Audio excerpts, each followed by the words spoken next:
Well, following the sudden bump in the road at the weekend with Blackburn coming to town and taking all 3 points, Boro quite simply have to get back to winning ways against a desperate, managerless Hull City.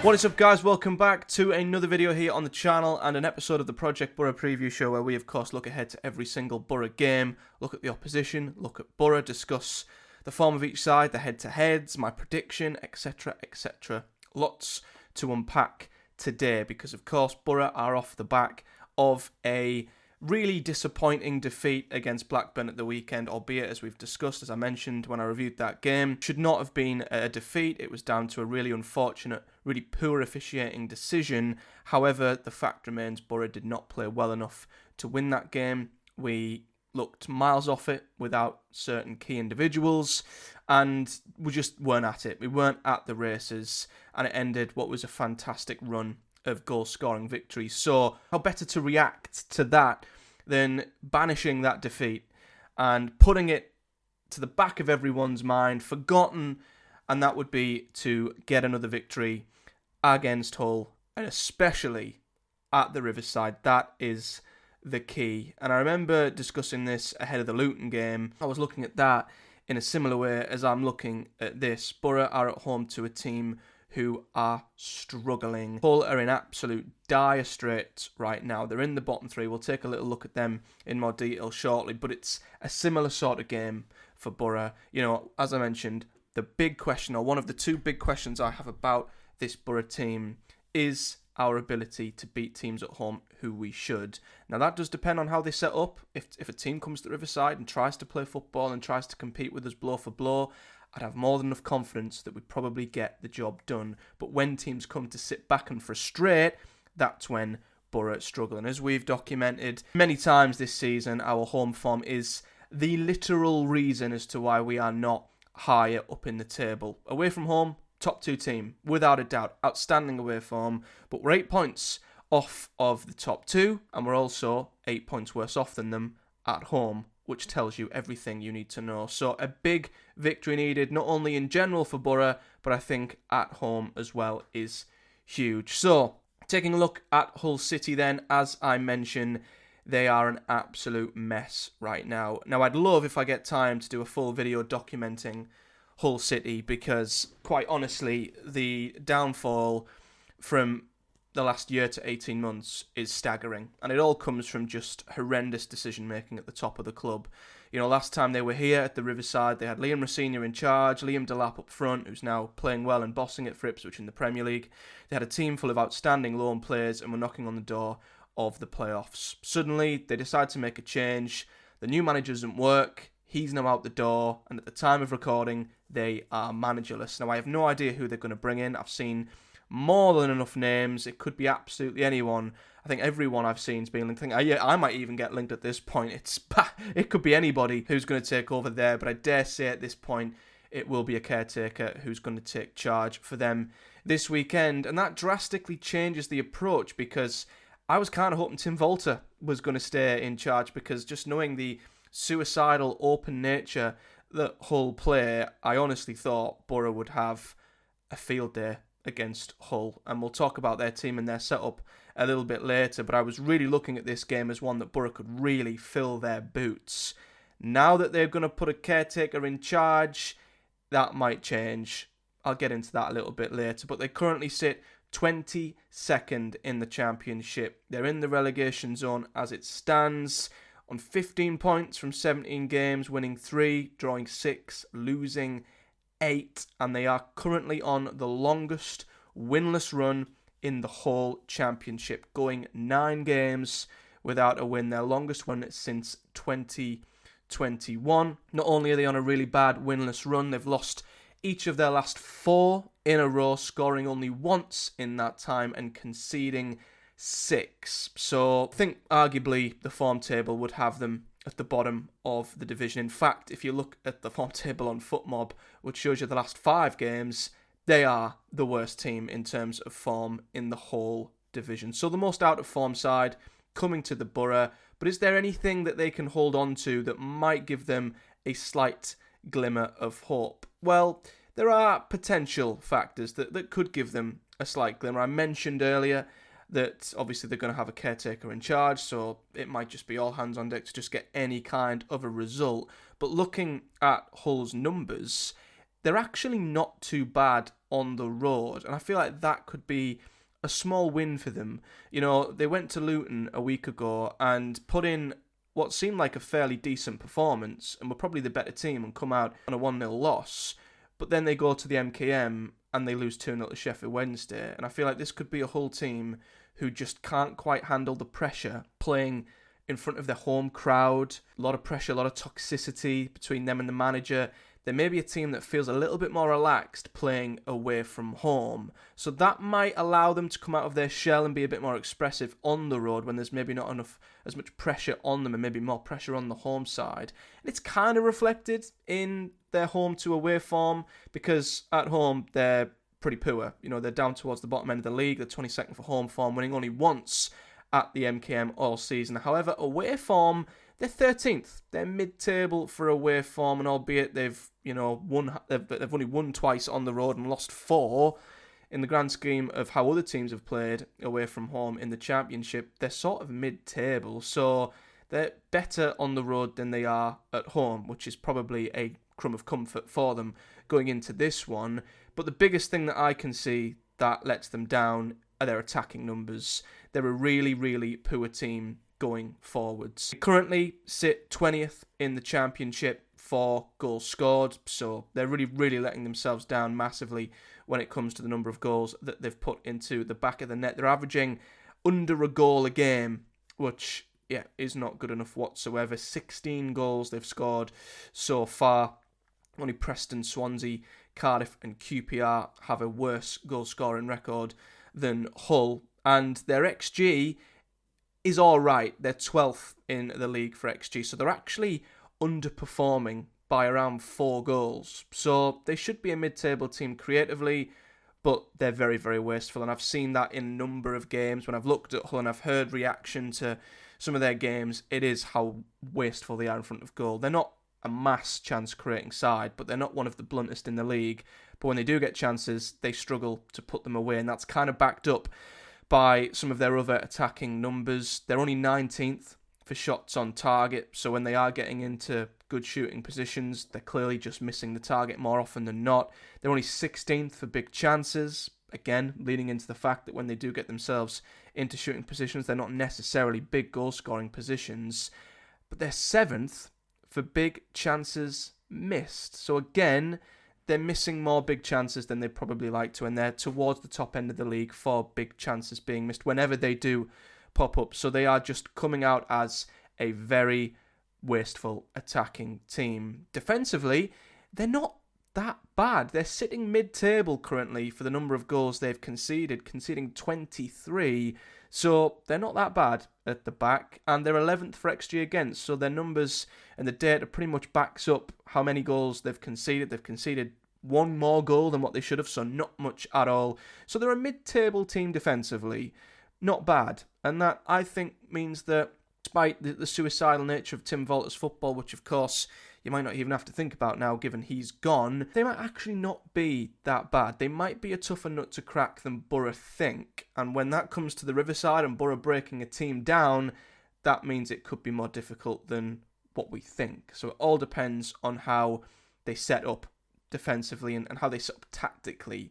Now, you can look at their numbers so far for how they play football. I don't know if that's going to matter all that much, given the fact that Tim Walter's out, caretaker managers coming in. It depends on their approach. You know, in between one manager leaving and another manager coming in, they might just adopt a get results at all cost kind of approach. And it wouldn't surprise me if they sacked off Tim Walter's suicidal style of play and just thought about getting points no matter what. And that tells me that this Hull City team might be one who just opts to sit back the Riverside, soak up pressure as much as possible, and do everything in their power to come away with something. And if that's the case, that actually worries me as a Boro fan. And if the caretaker manager, whoever it is, apologies, I don't quite know who's going to be taking over in temporary charge. If he has any sort of sense, a quick win for him would be to just look at what Blackburn did. Look at what Bristol City did. Look at what a lot of teams have done at the Riverside this season. Simply stick 10 men behind the ball, camp in your defensive half, cut off all the spaces, and try and hit Boro on the break. Try and hit us and get opportunities from set plays, free kicks, make the game bitty, make the game stop-start. Do not let us get into our flow, and you'll stand a chance, because you will get a chance or two against this Boro team. And I just feel like in his position, taking over, with only a few days to go, he's not going to have much time to take a tactical deep dive into Boro, so it wouldn't surprise me if they just looked at what other teams have done, which has been rather successful at the Riverside, and that might mean another really, really frustrating game for us. So, yeah, you could look at Hull so far this season. They're 5th for possession in the Championship, so they like to have the ball, but they're only 23rd for clean sheets. They've only picked up 1 clean sheet all season, which would favour Boro getting on the score sheet at the weekend. They're quite low, as I mentioned, for shots on target. In terms of passing numbers, they're actually 4th for accurate passes in the Championship, so they're one of the best teams in the league for keeping the ball, and they're not very good at long balls. They don't play many long balls at all, so they seem to be a team who try to play the ball on the floor, try and keep possession. That, for me, is playing Boro at their own game, and that's why I would have liked Tim Volter to stay, because it sounds like everything Hull have done thus far, how they like to play football, it would have meant they were kind of going blow to blow with Boro, and I feel like with our quality, that would have only proven to be, well, suicidal for Hull. But he's not in charge anymore, so who the hell knows what to expect, stylistically at least, from Hull City. In terms of their players, their starting 11, who might start, who might not, we can kind of take a look at their latest starting 11. Again, is there much to read from it? We don't know what changes the caretaker's going to make, but they do play with a 4-2-3-1, matching Boro up. There are a number of individuals in the team that I quite rate. You know, Cody Drame as a left-back I think is very, very good. Obviously, Ryan Giles is a player who Boro know very, very well about, and he's not been able to even get a game or get any minutes at the moment, which I think is quite shocking, to be honest. You know, a guy who was the best left back in the league 2 seasons ago is now struggling to get into a team who are 22nd in the Championship. But Cody Drame is a good player. Regan Slater, I think, is a canny midfielder. I also really rate Casey Palmer and thought he was a really good player for Coventry. Surprised he made the move to Hull, and I don't think it's been played enough, if I'm honest. So he's a decent player at number 10. But other than that, there's not many others that really, really stand out to me in terms of individuals. And when you look at their numbers between them all, there's not much there in terms of goal contributions. You know, their top goal scorer is João Pedro, but he's tied on 2 with Casey Palmer. You've got Mohamed Baloumi as well. They've shared a few goals around, but there's no outstanding goal scorer there. Same for assists. There's only 3 players with more than 1 assist for Hull this season. Baloumi's there once again, so maybe he's the star player this season, with him having the most goal contributions with 4. He's also got the highest average rating on FootMob, so maybe he's a star player to look out for if he's even playing. I looked at the squad there that they played against Sheffield United, and I didn't see him in the team, so maybe Baloumi is actually injured, and he is. Oh my god, he is. On FootMob it says he's got a cruciate ligament injury and is out till July 2025. Good God almighty. So, yeah, you look at some of their best rated players who are involved creatively. Baloumi, he's one. He's out injured. Liam Miller, another one. Cruciate, he's out injured. So you could also say they've been a little bit unfortunate with injuries, but it's not a squad that stands out to me as one that should give Boro too many problems. And then we move on to the Boro 11. Now, I've done this a little bit differently. I've put an 11 out, but in brackets I've kind of put players underneath who I'd play if fit, if that makes any sort of sense. So the back 5 I don't think will change too much. We have to obviously stress we're at the end of a 3-game week, so any changes that weren't made for Wednesday are likely to maybe be made at the weekend, but I've still gone with Sol Bryn. Again, if Dieng is fine, he will come back in. I have no doubt about that, but it depends how well he's feeling. I wouldn't say Bryn has done enough in both games to displace any Dieng, so if Dieng is fine, he'll come back in without any problem. I've stuck Hackney in there, but I don't think he'll start. As I've said, big ask for Howson and Barlasser to play another 90 minutes after they've played 2 games running in a matter of days. And I think we saw against Blackburn, there just wasn't enough drive and impetus and energy and intent from that midfield pairing up against a team who sit deep. So if Hull sit deep in this game, Barlasser and Howson are not a midfield duo I have much faith in, if I'm honest. I think Hull will happily just let them have the ball and let them keep playing it sideways and wide, to be honest with you. So I would love it by some miracle if Hayden Hackney were to be fit, but I'm not going to really count on it. I'd like to just see him in the team, because I think if he's in the squad, that might mean he's back for Burnley and Leeds, which are the 2 games I'd rather play him for. But I am a little bit concerned that it will be Barlasser and Howson once again, who I just don't think offered much against Blackburn. If we're going to have a similar type of game against Hull, I've not got much optimism coming from them two, if I'm honest. Now, the front 4, again, it depends on injuries, fitness, etc., illness as well. Stuck Azaz in there. I think, again, if we are without him on Saturday, my hopes and expectations for this game drop drastically, having seen how much we missed him. I don't care how many Lemsips, ibuprofens, or whatever the hell they need to inject him with. Just get him feeling good and get him on that pitch the weekend. I don't care how. I just pray Finn Azaz has recovered from whatever illness that he's picked up.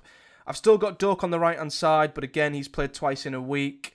I wouldn't be surprised to see him drop out. So I've put Marcus Force in brackets because Force is up to speed now and he's a goal scorer. And if you need someone in a game to find you a goal from nowhere, I'd trust Marcus Force to do it. So if Doak can't start, Force would be the one I'd bring in. And then on the left-hand side, I've gone with McGree again.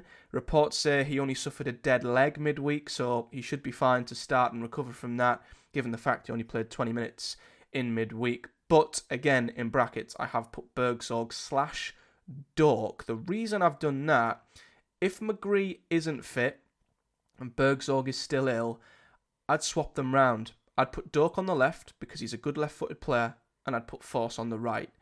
I wouldn't play Hamilton. As I mentioned, I spoke a lot about Hamilton a couple of days ago. Don't think he's quite up to scratch and ready to step into that position at the moment. So if there does happen to be an injury to McGree and Bergsorg's still ill, I'd bring Doak across to the left. I'd play Marcus Force on the right. And the thought of Doak putting balls in from the left and Marcus Force coming in at the back post on the right might actually be quite juicy. That might be something we might stumble on that could actually be really, really good for us going forward. But I do hope McGree starts. I do hope Doak starts as well. And if Bergsorg happens to be back, even better. And I've kept Lattilath up front. But again, I said this in the preview for the Blackburn game. If it's a game where teams are going to sit deep and there's no space, it's not a game for Lattilath. That was proven against Blackburn. It wasn't a game for Lattilath, albeit he had 1 or 2 chances. So if Hull sit back, I'd go with Conway. If there's going to be space in behind and down the sides, I'd play Lattilath. But at the minute, we have absolutely no idea how this whole team are going to set up. So I think he'll probably stick with Emmanuel Lattilath. Looking at the head-to-heads then, recent times, they ain't been great for Boro against Hull, I'm going to be honest. Now again, in recent times, Hull were much better with a much better team and a very good coach who they for some reason got rid of.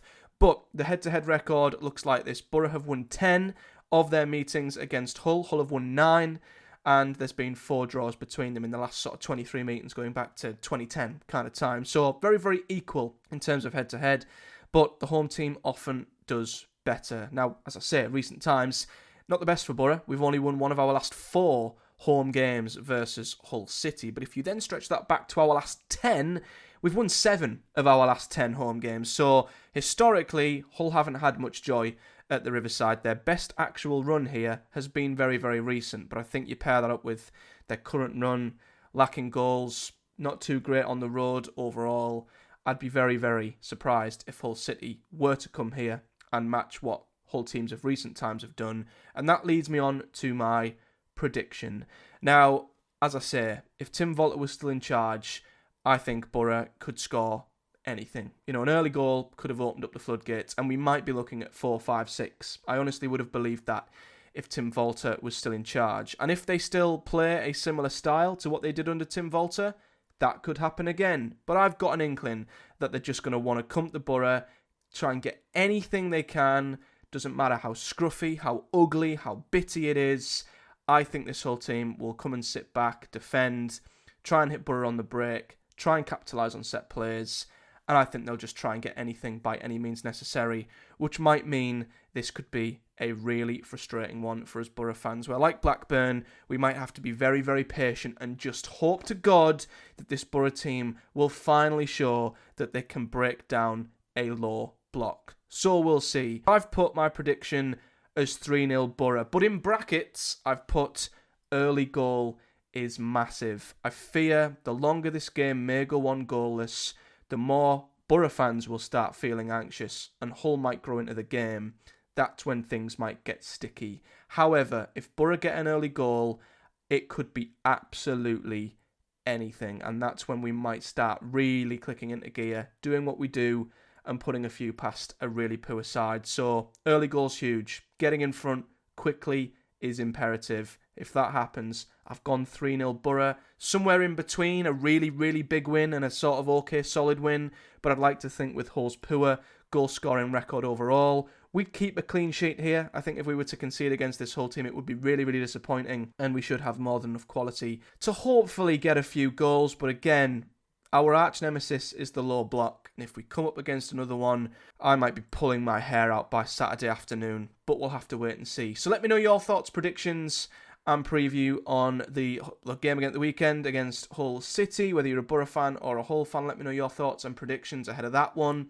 And hopefully I'll be back at the weekend to give you guys a positive review on a positive result. I will bring you the review of this game on Saturday as I'm away on Sunday. So look out for that at the weekend. Fingers crossed Boro can banish the Blackburn defeat and get back to winning ways against Hull. But until then, guys, do take care. Thank you very much for watching. If you've enjoyed the video, smash a like on the video and subscribe to the channel for much more Boro content as we preview and review every single Boro game. Of course, if you want to listen on the go and you'd rather listen on your chosen podcast provider, you can do via the links in the description. But most importantly, leave me a comment below and a rating as well with your thoughts. And until next time, guys, do take care and I'll see you all in the next one.